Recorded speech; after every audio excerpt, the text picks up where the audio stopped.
네, 안녕하십니까. 더불어 사는 희망대본부 다산콜센터 지부 지부장 임석헌입니다. 2025년 4분기 조합원 교육을 시작을 하겠습니다. 이번 4분기 조합원 교육의 순서로는 이 희망시 소개가 있고요. 그 다음에 정세, 통일에 관한 이야기, 단체협약, 임금협약, 토론식으로 진행을 하겠습니다. 네, 저희가 이 조합원 교육을 할 때 이 통일에 대해서 왜 이야기를 하지 하고 좀 의아함을 가지는 조합원들도 계실 것 같아서 말씀을 드리면 우리는 민주노총 조합원이고 민주노총 홈페이지에 가면 이런 행동 강령이라는 게 있는데 이 행동 강령을 보면은 뭐 여러 가지 우리 단협을 해서 이제 이런 내용을 기반으로 하고 있죠. 그리고 사회보장, 주택, 교육, 의료, 세제, 재정, 물가, 금융, 토지 개혁하는 내용도 있습니다. 여기서 눈에 띄는 거는 노동자의 정치 세력화와 분단된 조국의 평화적 통일을 실현하기 위해서 네, 노력한다라는, 실현한다라는 행동 강령이 있습니다. 그래서 이런 내용을 기반으로 해서 진행을 하는 거기 때문에, 어, 어, 이해를 한번 구하면서 시작을 해보겠습니다. 이번에는 저희가 통일과 경제, 그러니까 통일과 경제적으로 통일을 경제적으로 바라보자 이런 내용인데 저는 정치적인 건 정치는 잘 모르겠고 경제적으로 봤었을 때 우리가 경제적으로 보았을 때 통일이 왜 필요한지에 대해서 생각해 보는 시간을 가졌으면 좋겠다라고 해서 만들어 봤습니다. 제가 뭐 이 분야를 전공한 사람도 아니고 이 분야에 대해서 네, 그 전공 그 강사도 아니기 때문에 제가 뭐 조합원 여러분들 때 사상이라든가 정치 세력화를 해서 하는 건 절대 아니고 우리는 아까 나와 있는 듯이 민주노총 조합원으로서 듣는 시간이기 때문에 제가 말씀드린 내용에 아, 이럴 수도 있구나라고 한번 생각을 해보면 좋을 것 같습니다. 영상을 하나 보고 갈 텐데요. 시작을 하겠습니다. 이재명 전 국무위원들에 대한 인사청문회가 벌써 반환점을 돌았습니다. 그런데 장관 후보자들의 능력과 자질을 검증해야 할 인사청문회에서 때 아닌 주적 논란이 이어지면서 인사청문회가 사상검증으로 변질됐다는 지적이 나오고 있습니다. 이기주 기자. 인사청문회 첫날 주적이 누구냐는 질문은 통일부 장관 후보자를 상대로 처음 등장했습니다. 북한이 우리 대한민국의 주적이다라는 의견에 동의하십니까? 동의하지 않습니다. 그리고 다음날 열린 국방부 장관 후보자 인사청문회에서도 주적 질문은 반복됐습니다. 북한이 우리의 주적입니까? 우리의 주적은 누굽니까? 셋째 날, 이번엔 주적 질문이 고용노동부 장관 후보자를 향했습니다. 대한민국의 주적은 누굽니까? 주적요? 네. 대한민국을 위태롭게 하는 게 주적 아닌가요? 그 6.25 전쟁은 남침입니까? 북침입니까? 그런데 국민의힘 의원들은 후보자로부터 북한이 주적이라는 답이 흔쾌히 나오지 않자 청문회장을 집단 퇴장했고 이후 다시 입장에서는 후보자가 내라고 할 때까지 답변을 집요하게 요구합니다. 일단 김정은이 주적 맞죠? 답을 내라고 해주시면 됩니다. 맞습니다. 네, 알겠습니다. 이제 정리되었으니 준비된 내용 질의하겠습니다. 표현은 완화됐지만 같은 취지의 질문은 나흘째인 어제도 이어졌습니다. 북한이 우리의 적이냐라는 북한은 우리에게 이중적 성격을 부적이라는 용어는 지난 1995년 국방백서에 처음 등장했다가 2004년 삭제된 뒤 군에서도 쓰였다 안 쓰였다를 반복하고 있습니다. 그런데도 상임위를 가리지 않고 주적이 누군지 답하라는 국민의힘 의원들의 요구가 잇따르자 범여권에선 지금 때가 어느 때인데 주적 질문을 하느냐, 내란 본당 국민의힘이 철진한 색깔론 망상에 빠져있다 등의 비판이 쏟아졌습니다. 진짜 주적은 대한민국 헌정 질서를 파괴하려 한 윤석열과 국민의힘입니다. 때 아닌 주적 논란에 민주당뿐 아니라 조국혁신당과 진보당도 무차별 사상검증으로 변질된 인사청문회 제도 개선이 시급하다고 입을 모았습니다. MBC 뉴스 이기주입니다. 네, 이렇게 영상 하나를 보았는데요. 이제 정치적인 색깔론적인 공방이라고 할 수 있는데 이번 시간에는 이런 정치는 빼고 경제적으로 한번 보자 이런 내용으로 만들어 봤습니다. 이 북한 주적이라는 사상, 북한은 주적이다 이 내용은 북한 정권을 괴멸시키고 북한을 흡수통일 하자라는 이런 사상을 기반으로 하고 있습니다. 박근혜 전 대통령의 통일은 대박이다 이런 얘기를 한 적이 있는데 북한 정권을 붕괴시키고 흡수 통일하겠다는 것이라는 사상이죠. 윤석열도 예전에 페이스북에 주적은 북한 이런 것을 올린 적이 있는데 마찬가지 발상이라고 보면 될 것 같습니다. 그런데 이 북한 주적 사상을 경제적인 이유로만 보면 이런 발상은 진짜 나라 망하는 지름길이다 라고 생각이 듭니다. 북한 정권 붕괴 그리고 흡수 통일 이런 시나리오는 역사적으로 인류가 한번 경험을 해본 사례인데요. 언제냐면 통일 독일 사례가 그랬습니다. 1990년 10월에 베를린 장벽이 극적으로 무너지면서 말 그대로 서독이 동독을 흡수 통일해 버렸습니다. 그러니까 한쪽에 완전한 기반으로 흡수 통일이라고 할 수 있는데 통일 독일 이후 경제의 대박을 안겨줬을까? 천만의 말씀입니다. 갑자기 들이닥친 통일 때문에 그 잘 나가던 서독이 통일 독일 이후 2000년대 중반까지 엄청난 경제 위기를 맞게 됩니다. 서독 정부에서 예상을 하기로는 한 10년간 이재명 한 정부 첫 1조 마르크 국무위원들에다가 정도를, 인사 죄송합니다. 네, 한 10년간 1조 마르크 약 500조 원 정도로 예상을 했다고 하는데, 실제로는 10년 동안 들인 실제 비용이 한 갑절인 2조 마르크 약 1000조 원 정도가 들어갔다고 합니다. 그래서 이렇게 많은 돈을 투입을 했는데 잘 되었을까요? 잘 되지 않았습니다. 이렇게 돈을 퍼부었는데 동서독 국가의 실질적인 경제 통합이 완성되지 않았다. 그러면 독일이 통일 이후 15년 동안 얼마를 쏟아부었냐?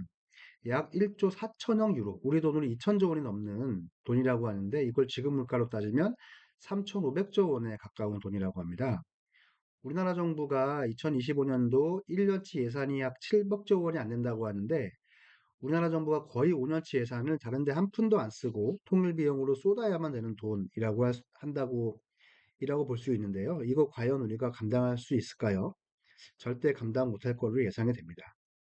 당장 북한은 주적이다 때려잡자. 그래서 때려잡자고 치자고요. 우리 경제 망할 것으로 예상이 된다. 독일이 왜 이런 어마어마한 비용이 들어간 이유가 당시 서독 정부가 통일 비용을 잘못 예측한 데 있다라고 할 수 있습니다. 우리나라 경제적인 두 나라 경제적인 격차가 독일에 얼마나 큰 부담을 줄 것인지를 예상을 잘못했다라는 것이죠. 통일이 경제적으로 대박이려면 두 나라 경제 시스템에 시너지 효과를 내야 되는데 갑자기 한쪽이 붕괴돼서 맞은 급삭스러운 통일이 시너지 효과를 내지 못했다. 시너지가 아니고 오히려 경제 시스템을 엉키게 만들었다는 것입니다. 두 나라 경제가 통합될 때 그러면 기대할 수 있는 시너지 효과는 무엇이냐? 바로 두 나라의 장점이 결합이 되어야 된다고 할 수 있는데 당시 서독은 기술력과 자본이 매우 발달되어 있었고요.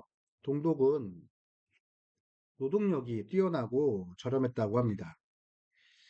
이 두 가지 장점이 잘 결합되어야지만은 통일이 되는 순간 시너지 효과를 내는데 통일이 흡수 통일이 된 이후에는 동독 국민은 더 이상 동독 국민이 아니라는 게 문제입니다. 동독 국민들도 통일 독일 헌법에 보장된 독일의 기본권을 누릴 권리가 부여가 됩니다. 바로 서독 헌법에 기반으로 한 그 헌법 말이죠. 동독 국민들도 당연히 서독 국민들이 받던 복지 혜택을 받게 되고 지금으로 따지면 최저임금이라는 것도 바로 서독 수준으로 줘야 됩니다. 그러면 경제 시스템과 정치 시스템으로 봤었을 때 두 나라의 경제 시스템은 물리적으로 통합이 안 되었는데 정치 시스템이 먼저 통합이 되었습니다. 그래서 원래 동독 경제의 장점인 노동자들이 저임금이 싹 사라지게 되고 더 이상 동독 노동자들을 싼 임금으로 못 쓰게 된 상황이 발생이 된 거죠. 여기에 엎친 데 덮친 격으로 체코, 폴란드, 슬로비아와 같은 유럽에서 상대적으로 저임금을 자랑하는 국가들이 대거 유럽연합에 가입을 하게 됩니다. 그러면 서독 기업질 입장에서는 동독에 공장을 세울까요? 세우지 않을까요? 안 세우게 됩니다. 동독에 공장을 세우면 서독에 세우는 것하고 똑같은 임금 부담을 갖게 되기 때문이죠. 서독 기업들 공장이 통일동일해서 동독이 아니고 체코 등으로 대거 유출이 되게 됩니다. 그러면 동독 국민들이 피폐한 삶이 피폐해지잖아요. 이걸 누가 보장해 줘야 되나요? 바로 헌법에 의해서 통일 독일이 보장을 해줘야 됩니다. 그래서 15년 동안 통일 독일이 통일 이후 비용 증가가 원인이 된 한 축이다. 통일의 절대적인 부담을 줄이기 위해서는 두 나라 경제 격차가 반드시 줄여야 된다는 말을 하고 있는 거죠. 한번 남북 간 경제 격차 현실을 한번 보게 되면은 집계가 잘 안 돼서 2022년도를 봐야 되는데요. 1인당 국민소득이 약 4,700만 원이었습니다.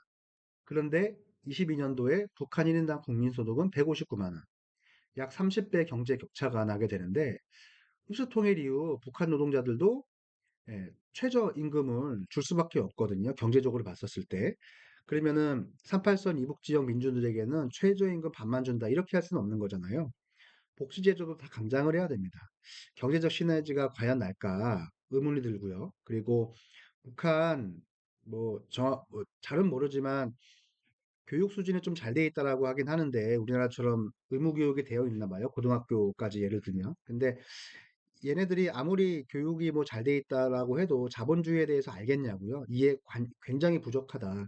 이런 격차가 있고 그래서 개성동단과 같이 남한의 기술력과 북한의 노동력을 적절히 결합해서 남북한의 경제 격차를 줄이는 중간 과정이 반드시 필요하다고 생각을 합니다. 기술력에 남한의 기술력이 전달이 되어서 북한 경제에 단계적으로 상승이 돼야 되는 효과를 봐야 되는데 이게 바로 개성동단과 같은 이런 중간 격차를 줄이는 과정이 맞아 예전 개성공단이라고 할 수 있는데 박근혜 전 대통령이 이 개성공단을 폐쇄하기는 했지만 당시에 개성공단에 입주한 북한 노동자들에게 지불한 돈이 부대 비용 다 포함해서 월 평균 25만 원 정도라고 합니다. 이 금액이 당시 우리나라와 북한은 매우 만족할 만한 수준이었다고 합니다. 그런데 흡수통일이 되었다고 생각해 보자고요. 북한 노동자들에게 25만 원 지급 가능하겠습니까? 불가능할 거라고 생각을 듭니다. 그래서 북한은 주적이다, 때려잡자 이런 말을 할 게 아니고 우리는 북한이 붕괴를 바라지 않는다. 어떤 형태의 흡수통일도 추진하지 않는다는 것을 분명히 해야 한다고 생각이 됩니다. 김정은이 현재 가장 두려워하는 건 정권을 잃는 것일 텐데 우리가 북한 주적론을 떠들면 떠들수록 더 움츠러들고 더 폐쇄되고 더 핵 개발하고 북한 공조는 더 망할 것으로 예상이 됩니다. 그래서 이런 거 안 할게 좀 믿어라라고 접근을 하면서 남한과 경제 발전을 동호해야 된다고 생각이 듭니다. 그래서 북한 경제를 일정 수준까지 끌어올려야 된다고 생각이 드는데 이 과정은 실제 우리에게도 매우 도움이 될 것이라고 생각이 됩니다. 일단 지리적으로 가깝고 언어가 완벽히 통하고 뭐 교육 수준이 비교적 높다고 합니다. 그래서 양질의 노동자를 바로 공급받을 수 있죠. 남북 평화가 조금만 안착이 되어도 우리나라 기업들 베트남이나 중국 등에 공장 짓는 것보다 북한에 짓는 게 100배 효과적일 거다. 이런 생각을 하게 되는 거죠. 그런데 그래서 이 남북 평화 문제에 대해서는 감정을 좀 배제해야 될 필요성이 있다고 봅니다. 그래서 이 신념을 좀 빼야 된다고 생각이 드는데 평화와 대결, 선택은 좀 정치적인 신념으로 보자라는 것이죠. 신념의 시각으로. 둘 중 어느 건이 옳다고 믿는 거는 신념의 자유에 속하기 때문에 그 자유를 그냥 인정해주면 되겠다라는 생각이 듭니다. 신념이 다른 사람들 간의 논쟁은 도- 결론 도달이 안 난다는 거죠. 예를 들어서 정치 또는 종교가 이런 신념의 자유에 속할 텐데 내 정치가 옳다, 내 종교가 옳다라고 얘기하고 싸워봤자 해결이 잘 안 되죠. 결론이 안 되죠. 그런 내용이라고 생각이 듭니다. 그래서 이 문제를 신념의 영역이 아니고 경제의 영역으로 끌고 오면 이야기가 완전히 달라진다고 생각을 하는데요. 평화와 대립 중 무엇이 신념이냐? 이렇게 질문할 게 아니고 평화와 대립 중에 어느 게 우리나라 경제에 도움이 되냐? 이렇게 질문을 하게 되면 매우 답은 간단해질 거라고 생각이 듭니다. 역사적으로 이 문제에 대해서 발군의 견해를 가진 경제학자가 있는데 아마 조합원 여러분들도 들어보셨겠지만 애덤 스미스, 카를 마르크스와 함께 세계 3대 경제학자로 불리는 제임 메이더스 케인즈가 그 인물입니다. 1차 세계 대전이 종료 후에 1919년 파리 평화회의에서 케인즈가 영국 대표단으로 왔다 갔다 하게 되는데 아마 공무원 역할 정도를 한 것 같아요. 이 파리 평화회의는 승전국인 프랑스, 영국이 패전국인 독일에 대한 복수심으로 가득 찬 회의다. 평화회의라는 이름이 있지만은 그 숨겨진 성격은 독일을 반쯤 죽여야 된다. 이런 분위기였다고 합니다. 그래서 승경국들이 파리에서 발표한 조약이 이른바 베르사유 조약이라는 것인데 회의를 주도한 국가는 프랑스와 영국이고 독일을 향한 보복적 성격의 조약이다 이렇게 보고 있습니다. 그러면 과연 그런데 왜 프랑스와 영국이 왜 이렇게 보복적 성격을 띠고 있냐라고 좀 감정적인 배경을 보아야 되는데 1차 세계대전 때 프랑스는 자국민 140만 명 가량 죽었다고 하고요. 영국은 자국민 74만 명 정도가 사망을 했다고 합니다. 얼마나 슬픈 일이고 이런 막대한 인명 피해를 위해서 독일에 대한 극도의 적대감을 표출하고 있을 때였는데 당시 조르주 클레망소라는 프랑스 총리가 이렇게 얘기를 했다고 합니다. 이대로 가면 유럽에서 전쟁이 분명도 한 명도 난다. 원흉이 독일인데 이참에 완전히 박살내야 된다고 주장을 했다고 합니다. 감정에 기반을 해서 강력하게 대독일 정책을 요구를 했고 때마침 영국에서는 총선이 열리고 있는데 이때 로이드 조지 영국 총리도 정치적으로 총선을 앞두고 유권자 지지를 위해서 강경한 입장을 쏟아낸 거죠. 독일 완전히 죽여야 돼라고 해야 표가 되기 때문에 이런 정치적 상향이 있었다고 합니다. 그래서 베르사유 조약의 내용은 뭐냐? 독일에게 1320억 마르크, 현재 가치로 300조 원 이상의 막대한 전장계 상금을 부과해 버렸습니다. 독일에게. 그리고 갚을 기회를 딱 10년 동안만 줍니다. 패전국 독일이 폐허가 되었는데 10년 동안 300조를 어떻게 갚냐고요? 액수 자체도 갚기가 사실상 불가능한데 프랑스하고 독일이 돈을 벌 기회 자체를 완전히 박탈을 해버립니다. 독일이 당시에 석탄을 수출해가지고 먹고 사는 나라였다라고 하는데 이제 돈 벌 길이 없으니까 프랑스와 영국이 독일에게 석탄으로 전쟁 배상금을 갚아라라고 했다고 합니다. 그러면서 다른 무역도 완전히 조였다고 하는 거죠. 살 길이 막막하잖아요. 살 길이 없어진 독일이 마지막 선택은 바로 돈을 찍어내는 방식이라고 하는데 이게 일시적인 경기 부양 효과는 있을지 몰라도 필연적으로 이어지는 물가 상승이 있는데 이때 인류 경제 역사상 최초의 하이퍼 인플레이션이라는 게 발생이 됩니다. 1918년 독일에서 빵 한 덩이 가격이 0.5 마르크라고 하는데 5년 뒤 1923년에는 1000억 마르크, 1달러 환전하는 금액이 4조 마르크라는 천문학적인 환율을 기록했다고 합니다. 이게 그 당시 아이들이 돈을 가지고 연을 날리는 거라고 합니다. 일예로 이때 임금을 받자마자 노동자들이 이제 돈을 받잖아요. 종이 돈을 받게 되면 물건을 구매하기 위해서 막 마트로 뛰어간다고 합니다. 왜 뛰어가나 봤더니 1분만 늦어도 물가가 급격히 오르는 인플레이션이 있었다는 것이죠. 그래서 인류 역사상 유례 없는 경제적 혼란이 독일에서 발생하게 되는데 이 광경을 지켜본 영국과 프랑스가 무소하다고 생각을 했다고 합니다. 쌤통이다라고 생각을 했는데 독일 붕괴가 독일 경제가 붕괴가 되자 이웃 국가 프랑스, 영국을 포함해서 유럽 전체의 경제에 영향을 미치게 됐다고 합니다. 때마침 미국 대공황과 맞물려 가지고 유럽 전체에 심각한 불행을 초래를 하게 되었다고 하는데 독일이 경제적으로 완전히 파국을 맞은 독일이 이걸 해결하기 위해서 선택한 지도자가 있다고 합니다. 그 선택한 지도자가 바로 누구냐면 바로 이 사람이죠. 얼굴 보면 알겠죠? 아돌프 히틀러라는 인물입니다. 네, 그 결과는 세계 2차 대전이죠. 영국이 독일을 막 패면서 감성 배설에는 성공을 했는지 몰라도 그 결과는 수천 배에 이르는 경제적 손실을 맞았다라는 것이죠. 그래서 케인즈가 베르사유 조약, 독일을 아주 패는 협정을 본 케인즈가 이게 무슨 미친 짓이냐, 이러면 우리 다 망한다라고 비판을 했다고 하고 이렇게 말했다고 합니다. 감정은 잠깐 내려놓고 경제적으로 현실을 직시해 봅시다. 독일을 거덜내서 망하게 하면 독일 혼자 안 망합니다. 유럽은 지리적으로나 문화적으로나 너무 연결되어 있어서 한쪽이 망하면 반드시 경제 여파가 이웃 나라로 번집니다. 이렇게 호소했다고 합니다. 케인즈는 경제적으로 생각하면 절대 해서는 안 되는 일인데 사람들이 정치적인 감정에 휘둘려서 망하는 길을 선택하고 있다라고 본 것이라고 하죠. 자, 이거 다시 예, 북한 주적상을 돌아보겠습니다. 북한이 주적이다. 물리치자. 아주 그냥 망하게 하자는 거죠. 똑같이. 이걸 통쾌하다고 믿는 신념을 가진 사람들이 있는데 신념의 자유니까 신념의 자유가 있는 나라이기 때문에 우리나라는 그러려니 하겠습니다. 하지만 경제 영역으로 봤었을 때 북한의 붕괴는 네, 우리가 입을 타격을 생각하면 상상을 초월할 거라고 생각이 듭니다. 우리가 과연 그 어마어마한 감당을 할 수 있을까요? 금액 감당을 할 수 있을까요?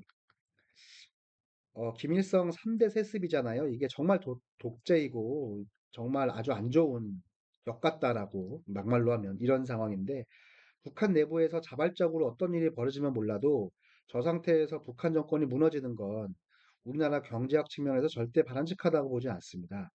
우리에게는 북한 붕괴가 경제적으로 어쩌면 재앙이 될지도 모르겠다 이런 생각을 하게 되고요. 그래서 북한은 주적이냐?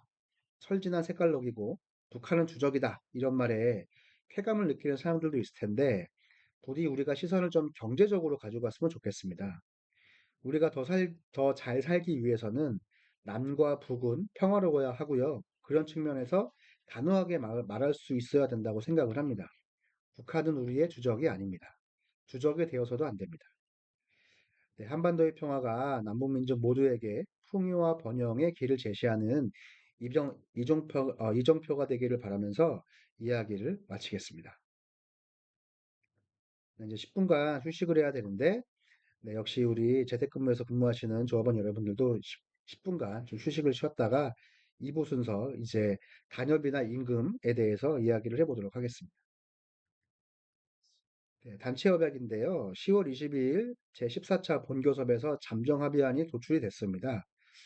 서울시의회, 재단, 안식휴가, 감정노동휴가, 창립기념일 이런 거를 좀 살펴볼 텐데 우선 저희 이번에 노동조합은 16개의 새로운 단체 협약을 체결을 하게 됐는데 지금 설명드릴 텐데 어떤 내용이 있는지 좀 설명을 드릴 텐데요. 이 내용은 우리가 그 아주 죄송합니다. 단체 협약 잠정합의안을 가지고 찬반 투표를 또 하게 됩니다. 이때 다시 한번 설명을 해드릴 테니까 이런 합의가 있었구나라는 정도만 봐주시면 될 것 같습니다. 네, 첫 번째는 제9조 시설 편의 제공에서 사무기기 제공한다인데 사무기기 등으로 나와 있습니다. 그래서 현재 재단에서는 저희 지부 사무실에 컴퓨터 2대를 제공을 했고 이제 나중에 어, 그 빔 프로젝터, 그리고 천장에서 내려오는 롤 스크린, 그리고 파쇄기 이런 것 등도 제공할 예정으로 있습니다. 프로모션에 관해서는 노력한다인데 이게 지금 프로모션에 관련해서 문제가 너무 많잖아. 뭐 과도한 경쟁을 유발하는 프로모션을 하지 말자라고 했는데 우리 노동조합은 폐지를 요구를 했는데 폐지까지는 안 됐고 안타깝게도 사전 협의한다고 했습니다. 작업 중지권에 관련하여서 이 작업 중지권 같은 경우에는 원래 건설 노동자들이 많이 쓰는 이제 단협이라고 할 수 있는데 아주 한여름 그리고 한겨울에는 사람이 그런 근무 환경에서 일하게 되면은 잘못하면은 사망까지 이를 수 있거든요. 그래서 작업 중지권을 발동을 하는데 노동조합 콜센터 같은 곳에서는 작업 중지권은 극박한 상황을 뭘로 증명할 거라는 것 때문에 허용을 하지 않거든요, 잘. 그래서 이번 우리가 다산콜센터 지부 노동조합은 다른 노동조합에도 되게 선도적인 역할을 하고 있기 때문에 작업 중지권을 굉장히 강력하게 요청을 했습니다. 그래서 여기 쭉 글 보시면 알겠지만은 네, 수행이 재단과 노동조합은 감정노동자 보호 및 안전한 근로환경 조성을 위하여 협박, 욕설, 성희롱 등으로 인해 정상적인 업무 수행이 곤란할 경우에는 업무를 일시 중단한 후 즉시 관리자에게 상황을 보고한 후 해당 업무를 중단할 수 있다. 단 회사와 조합원은 이를 악용하지 않는다라고 되어 있는데 상담사에게만 국한되어 있는 게 아니고 우리 안전관리부들 보면은 현장에서 근무하시는 분들이 많잖아요. 그분들도 다 작업중지권에 발동할 수 있는데, 그 회사와 이 노동조합은 이 부분에 대해서도 따로 또 협의가 있을 것으로 예상이 됩니다. 그 직장인 문화 체육의 날, 현재는 연 2회에 체육의 날을 운영을 하는데, 이제 문화 및 체육의 날이 들어갔기 때문에 내년부터는 아마 두 가지를 가지고 같이 행사를 운영할 것으로 예상이 됩니다. 유연근무 같은 경우에는 이러이러한 내용을 노력한다라고 했는데 여기에 또는이라는 말이 붙습니다. 그래서 노부모, 치매 가족, 가족 보호, 가족 간호, 가족 돌봄 등을 예, 통해서 다양할 수 있다는 건 하나가 더 생겼다고 보시면 됩니다. 여섯 번째가 산업재해 예방인데요. 뭐 여러 가지 내용이 있는데 최선을 다한다, 뭐 노력한다라는 것인데 이렇게 최선을 다한다, 시설 개선을 한다. 이게 좀 더 강제 조항이 더 붙었다라고 보시면 되고요. 퇴직자 지원 제도가 예전에 2년 이내였습니다. 그 2년 이내였는데 이번에는 4년 이내로 변경했습니다. 그래서 우리 조합원들 연령대가 지금 점점 높아지는 추세이기 때문에 아마 단협이 체결되게 되면 4년 이내 조합원들이 또 계실 거예요. 그러면은 좀 더 확대가 되어서 교육 기회를 받을 수 있다라고 보시면 되고요. 재택근무 같은 경우에도 예전에는 가장 우리 조합원들이 원했던 게 재택근무에 할 때 헬스키퍼를 좀 받고 싶다라는 거였는데 물리적으로 불가능하죠. 그래서 재택근무자를 위한 동영상 같은 프로그램을 운영을 하기로 했습니다. 그런데 나는 재택근무에서는 이런 프로그램 운영을 받지 않아도 돼라고 생각하는 조합원들이 계시면 예전과 같이 재단에 출근하여서 받으시면 되는 내용이죠. 선택의 폭이 좀 높아졌다라고 보시면 될 것 같습니다. 경제휴가인 경우에는 우리가 안타깝게도 상당히 수준 높은 경제휴가를 요구하고 있는데 서울시의 벽이 너무 높습니다. 뚫지를 못해서 현재 이렇게 음영 처리된 부분은 네, 그 지금 공무원들이 받고 있는 수준으로 다 상회시켰다라고 보시면 되고요.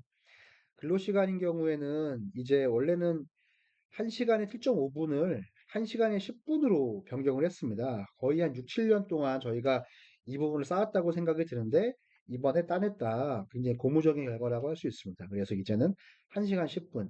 이거를 시간으로 따지면은 근로기준법에 보장된 휴게시간 1시간, 점심시간으로 우리가 사용하고 있죠. 그리고 예전에는 1시간이었는데 1시간 반에 휴식 시간이 더 부여됐다라고 보시면 됩니다. 그리고 휴직 기간과 복직 사유에 대해서도 이게 아마 제가 정확한 명칭은 잘 기억이 안 나는데요. 그 악강성 휴가일 거예요. 그게 이제 저희 신입 직원들이 들어오시면 1, 2, 3년이 가장 힘듭니다.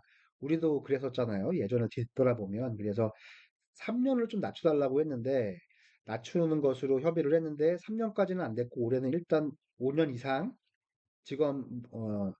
우리 조합원들은 쓸 수 있고 이제 예전에는 요게 분할이 안 됐는데 5일 이상 최대 6회 30일간 사용할 수 있습니다. 분할을 해서. 근데 아직까지도 무급이라는 점도 안타깝지만 이렇게 좀 확대를 했다. 직무 스트레스 등 예방인 경우에도 완화하기 위해서 조합원 의견을 수렴하게 되고 악강성 민원 대처 방법 교육도 반기별 2시간 이상으로 확대를 시켰습니다. 그리고 운영위원회라는 것이 있는데 저희 다사포시타 지부에는 지회장님들이 있습니다. 지회장님들을 모시고 회의를 항상 진행을 하는데 500시간으로는 턱없이 부족한 거를 900시간으로 높였습니다. 이것도 굉장히 큰 성과라고 할 수 있는데요. 그래서 내년부터는 900시간이라는 이 시간을 가지고 좀 내실을 다지면서 운영회의를 할 계획입니다. 그래서 우리 심야팀에도 저 지회장님이 계시는데 이번 계기로 해서 좀 참석하고 이야기를 나누는 시간이 있었으면 좋겠습니다. 이렇게는 좀 빠르게 설명을 드렸는데 말씀드린 것처럼 음, 이 단협 찬반 투표, 조합원 찬반 투표 할 때 좀 더 자세히 설명을 드립니다. 그때 한 번 더 확인하시면 좋겠다라는 생각을 들고요. 지금 이런 잠정 합의를 했구나라고만 보시면 됩니다. 그리고 이제 안식 휴가인데 저희가 3분기 조합원 교육에서는 어, 잠정 합의 안에 안식 휴가와 창립기념일은 빼려고 했습니다. 그래서 두 가지는 빼놓고 하려고 했는데 왜냐면은 당시에 조례를 기반으로 해서 안식 휴가와 이제 감정노동 휴식을 이제 가지고 오는 그런 상황이었는데 조례가 통과가 되지 않은 상태에서 잠정 합의를 할 수 없다라는 공방이 있었거든요. 왜냐하면 12월 달에 조례 통과를 자신하고 있는데 아무리 자신한다고 해도 조례가 통과가 되지 않은 상태에서 잠정 합의하는 것은 말이 안 된다라고 해서 두 가지는 빼놓고 잠정 합의를 하려고 했는데 이번에 변수가 생겼습니다. 그래서 잠정 합의안에 이 두 가지 문구가 들어갔는데 그 설명을 드리겠습니다. 12월에 서울시 의회에서 120 다산콜 재단 조례가 통과가 되면 감정노동 휴식, 이거 오타입니다. 감정노동 휴식으로 단협 변경 노사하기로 했는데 김경 서울시의회 문체위 위원장이 종교단체 동원 가입 의혹이 정치적으로 이슈가 되어서 12월 달에 120 다산콜제라 조례는 불능한 것으로 확인이 됐습니다. 그러니까 서울시인 경우에는 그래서 이제 조례 통과를 해서 조례를 변경시켜서 통과를 시켜서 안식휴가를 감정노동 휴식으로 바꾸는 게 물 건너갔기 때문에 우리 다산콜재단 취업규칙을 개정을 해서 안식휴가를 감정노동 휴식으로 합의하면 경영 페널티 안 주겠다라고 이야기를 했고요. 그래서 재단이 추진하려고 했던 120 다산콜재단 조례가 아닌 서울시 감정노동 종사자의 권리보호 등에 관한 조례를 기반으로 이제 개정이 추진된다라고 보면 됩니다. 이 내용은 이렇습니다. 그 내용은 이게 이제 취업규칙에 들어갈 안인데 명칭은 이렇고요. 개정 사유는 이제 우리 120 조례가 아닌 서울시 감정노동 종사자의 보호 등에 관한 조례를 기반으로 해서 휴식권을 명분화시키겠다라는 것입니다. 고관도 감정노동에 노출되어 있다는 내용도 있고요. 네. 상담사는 적용 대상에서 제외되는 제도적 보호의 공백에 존대한다. 이런 건 이제 뭐 다 감정노동 휴식으로 하기 위해서 쓰어 놓은 거고요. 여기 밑에 있는 24시간 범위 내에서 휴식권을 명분을 하겠다라는 건데 이제 1안으로 할 거냐 2안으로 할 거냐에 대해서 가지고 왔습니다. 1안은 재단은 서울특별시 감정노동 종사자의 권리보호 등에 관한 조례 제15조에 따라 시구정, 행정, 종합 3당 서비스를 방해하는 행위 등으로 피해를 입은 경우 심리적, 정신적 회복을 위해 연간 24시간 범위 내에서 휴식을 부여한다. 그리고 휴식 부여의 기준, 절차 및 기간 산정 등에 관한 세부 사항은 이사장이 정한다. 이게 1안으로 제출한 거였고 2항은 1번부터 1항, 2항은 다 똑같고요. 3항이 좀 다르죠. 재단은 서울특별시 감정노동 종사자의 권리보호 등에 관한 조례 제15조 및 제16조에 따른 금지 행위 및 보호 조치를 준시해야 한다. 이렇게 가지고 왔습니다. 그래서 이런 내용을 가지고 바로 법률 검토를 민주노총 서울본부 노동법률지원센터를 통해서 법률 검토를 받았고요. 이 위에 있는 거는 서울시 조례 통과 불가능한 것을 설명을 드렸고, 재단인 대시한 1안, 2안 중 노조의 유리한 안과 문구 수정 가능한지, 그리고 개정 근거는 서울시 감정노동 종사자 권리보호 조례 적용으로 취업규칙 개정 방식으로 추진하게 되는데, 24시간이라는 문구가 차기 단협에서 걸림돌이 되지 않을지 법률 검토 요청을 했습니다. 답변은 1항, 2항 중 2항이 더 유리해 보인다라고 했습니다. 1항에 행위 등으로 피해를 입은 경우는 행위 등이 있는 경우로 변경했으면 좋겠다. 그 이유는 피해를 입은 점에 대해서는 증명이 필요할 수 있는데 감정노동의 특성상 피해를 입었다는 점을 입증하는 것이 곤란하고 병원에서 진료를 받거나 약물 처방을 받은 경우 등으로 객관적 입증이 가능한 방식으로 이해할 경우 지나치게 협소해지기 때문이다라는 답변을 주었고요. 그 이사장이 정한다를 노사 합의로 정한다라고 했으면 좋을 것 같다. 그리고 단협에서는 취업규칙 이상의 조건을 요구하는 것이 당연히 가능하기 때문에 우선은 24시간 보장을 확보해 주는 것이 좋을 것 같다. 이렇게 법률 검토를 받았습니다. 그래서 감정노동 휴식으로 우리가 합의를 한다라고 하면은 이게 3분기 조합원 교육에서 이 내용은 설명을 드렸기 때문에 참고하시면 될 텐데 5년차 이상 직원과 5년차 이하 직원이 있습니다. 10월 15일부터 12월 31일까지 올해죠. 올해는 안식휴가 3일이 다 동일하게 부여가 됩니다. 5년차 이하는 당연히 단협에 보완된 2일이 부여가 되겠죠.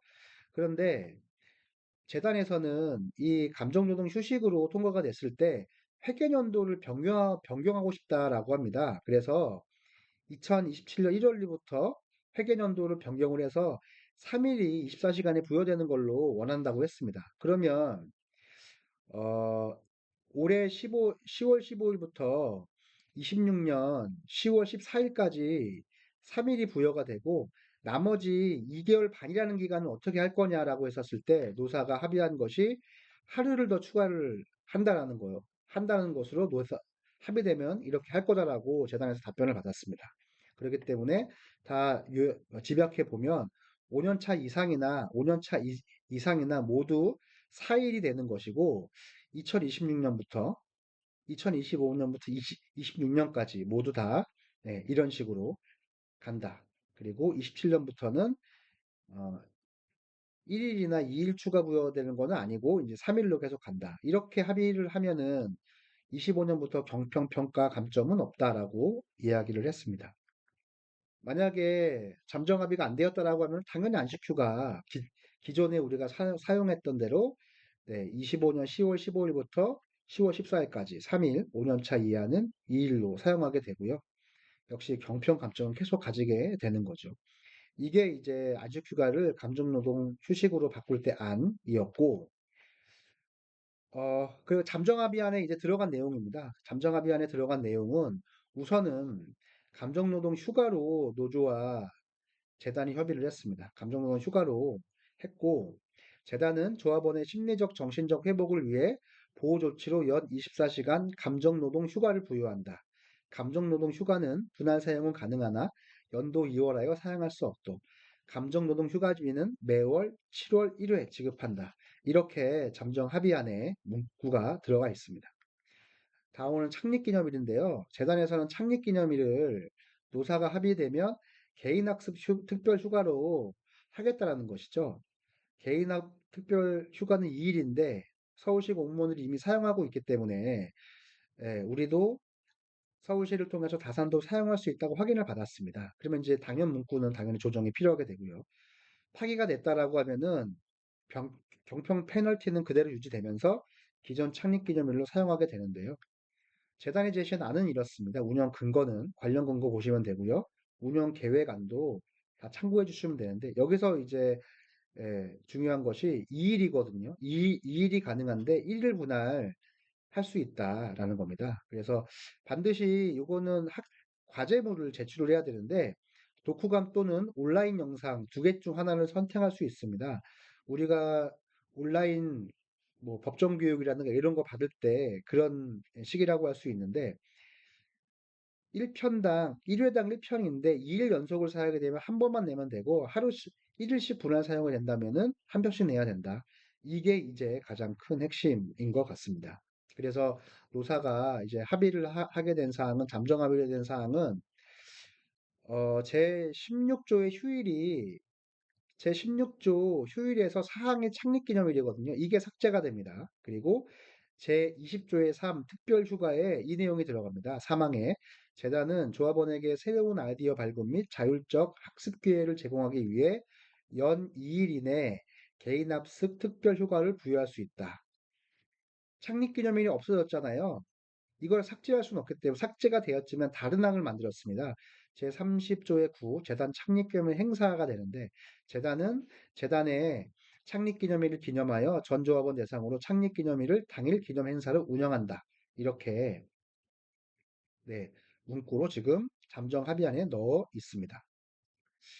말씀드린 것처럼 이 잠정 합의안이기 때문에 언제든지 예, 안 좋은 우리 노동조합이 이건 누가 봐도 불리한데라고 생각이 드신다면 언제든지 의견을 주시면 됩니다. 예, 마지막에 그 내용도 드릴 텐데 일단은 이런 잠정함 합의안을 합의를 했다. 그리고 이제 조인식 하기 전에 조합원 찬반 투표를 거치게 되거든요. 그때 다시 한번 네, 그 권리를 행사하시면 될 것 같습니다. 다음엔 임금협약인데요. 10월 22일 4차 본교섭에서 결렬이 선언이 되었습니다. 이 9월 15일 날 2차 실무 교섭을 했고 9월 24일 날 3차 실무 교섭을 했고 10월 20일 4차 본교섭에서 결렬을 하게 되는데 이 거의 한 달이라는 뭐 거의 이 3차와 4차는 한 달이라는 갭이 있었는데 이 갭 동안 어떤 노동조합, 조합원들이 만족할 만한 안을 가지고 와야 되는데 안을 가지고 오지 않고 계속 다음 교섭에서 내겠다, 다음 교섭에서 내겠다, 시간 끌기 하는 게 명확히 보였습니다. 그래서 뒤에도 말씀드리겠지만 진호위 조정을 받게 되는데 원래라면 진호위 조정위원들이 이렇게 세 번만 하고 조정받는 건 좀 아닌 것 같다라고 돌려보내는 경우도 있는데 이 내용을 봤더니 아, 이거는 정말 조정이 필요하겠구나라는 생각을 하셨나 봅니다. 조정위원도 그래서 이제 조정을 받고 있는데 그 이야기는 뒤에 좀 말씀드리도록 하고요. 노조 요구안 모두 수용을 불가를 했는데 일단은 노조 입장은 기본급 정액 30만 원 인상, 재단 입장은 네, 3.0밖에는 못 준다. 명절 사명을 80만 원 신설 요구를 했지만은 이러한 이유로 신설할 수 없다. 감정노동수당 월 20만 원 신설을 했는데 역시 재단 입장은 이러한 이유로 어렵다. 직급보조비 신설을 이런 금액으로 요구를 했는데 어, 올해 임금 교섭을 하는 자리에서 27년도에나 예산을 반영하겠다라는 어처구니없는 입장을 냈습니다. 여기서 조정위원도 좀 어이가 없게 생각을 한 것 같습니다. 그리고 노조가 식대교통비 인상을 요구를 했는데 네, 증액 어렵다. 안식휴가비 30만 원 인상도 증액 어렵다. 체력단련비 20만 원도 증액 어렵다. 공무원들이 하고 있는 정무수당 우리가 정년이 이제 연차가 높기 때문에 똑같이 정무수당을 요구를 했는데 증액 어렵다. 다 안 된다는 내용만 얘기를 하게 되었습니다. 그래서 네, 결렬을 하게 되었는데 이거는 저희가 좀 화가 나야 될 부분이 있어서 말씀드렸는데 우리가 재단이 설립이 되고 당시에 일단은 고용 안전이 우선이기 때문에 고용 안전 먼저 하고 차츰 올려주겠다라고 했는데 우리는 거의 뭐 금액 올리는 게 없었죠. 그런데 그 사이에 서울시 공무직은 이렇게 월 급여가 쭉쭉쭉쭉 올라가고 있었어요. 1호분부터 10호분까지. 그리고 우리 조합원들이 많이 분포되어 있는 그 호봉이 13부터 한 16, 17인 것 같은데 이미 300만 원이 다 넘어갑니다. 서울시 공무직인 경우에는. 30호분까지 가면은 400도 눈에 띄는데 이렇게 점진적으로 올라갈 때 우리는 뭐 했냐라는 거죠. 서울시가 그냥 뒷짐지고 쳐다만 보고 있지 않았냐. 이런 생각을 안 할 수가 없게 됩니다. 그래서 임금협상 결렬이 되었을 때 재단과 임금교섭 결렬 과정에서 이사장은 본인들 못하는 일을 노동조합이 할 수 있겠냐. 노동조합 노동망언을 하였고 이사장이 본인이 노력하고 있는 일에 물을 끼려는 일을 하면서 우리의 헌법이 보장한 정당한 행동을 된다 안 된다를 판단하여서 선 넘는 발언을 했습니다. 그리고 우리는 총인건비에 엮여 있는데요. 총인건비에서 연장수당이라든가 휴일수당까지 다 쓰라고 하니 사실상 타기한고나 임금이 낮아질 수밖에 없는 현실이고 재단 설립 당시에 약속받았던 서울시 공무직 수준 혹은 그 이상의 임금 인상은 이미 옛말이 되었습니다. 심지어 SH공사에서 외주로 운영하는 SS 콜센터보다 급여 수준이 뒤처지는 천담한 사항입니다. 올해는 반드시 서울시 정치적 판단이 수반이 되어야 됩니다. 그래서 지방노동위원회 신청을 통해서 서울시를 압박하고 필요하다면 쟁의를 통해서라도 우리의 정당한 요구를 서울시에 반드시 전달을 해야 된다고 생각이 듭니다. 간부들 몇 명이 할 수 있는 일은 아닙니다. 조합원 여러분의 단결된 힘만이 우리의 권리를 쟁취할 수 있습니다. 그리고 불합리한 구조도 바꿀 수 있습니다. 지금이야말로 전 조합원 단결하여 이 저평가된 임금 구조를 박살을 내야 되고 그러기 위해서는 아마 단결된 힘으로 예, 투쟁하여서 승리를 해야 된다고 생각이 듭니다. 그래서 지방노동위원회 조정 신청이 들어갔는데 10월 30일 1차 조정, 11월 3일 날 2차 조정이 되었습니다. 그럼 여기서 결렬이 되고 바로 저희는 단체 행동을 얻게 됐는데 지방노동위원회 위원들이 한 번 더 연장을 해 달라고 요구를 했습니다. 왜 그러나 봤더니 이번에 본인들이 좀 움직여보고 싶다. 서울시를 우리가 좀 움직여서 우리가 봐도 너무 저평가되어 있는데 우리가 좀 분해서 못 참겠다. 우리가 좀 움직이고 싶다. 이런 의지를 뭐 이렇게 직접적으로 말씀을 하진 않으셨지만은 그런 의지를 저희 노동조합에서 읽을 수가 있었습니다. 그래가지고 조정이 1차가 연장이 되는데 11월 3일 날 연장이 됐기 때문에 열흘 연장이 되거든요. 그래서 11월 13일까지가 연장이 됩니다. 11월 13일까지는 어떤 내용이 나올 것 같은데 그 내용이 나오면 역시 조합원 여러분들께 상세하게 보고 드리겠습니다.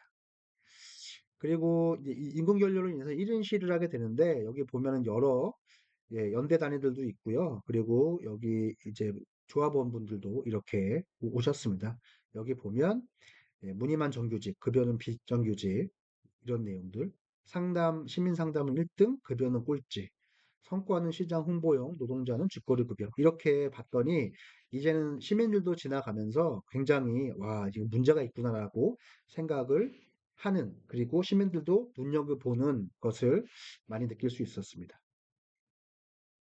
그래서 이제 쟁의행위 찬반 투표에 대해서 이제 저희가 공지를 했는데 이런 내용으로 가장 중요한 것은 11월 19일부터 21일까지 3일에 걸쳐서 하게 됩니다. 근데 투표 방법이 좀 달라졌죠.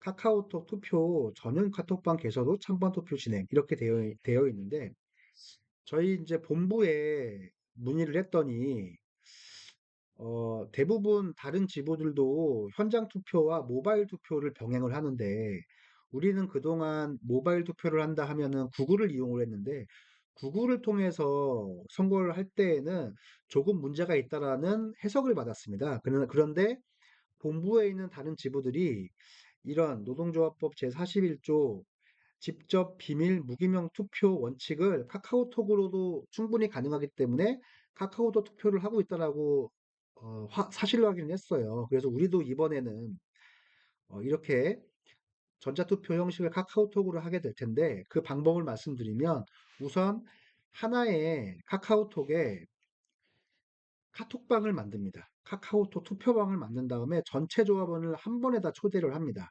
200명 또는 300명, 뭐 200 몇이면 다 한 번에 초대를 하게 된 후에 찬반 투표를 진행을 합니다. 그러면 내가 한 표를 행사했다고 해서 나오시면 안 됩니다.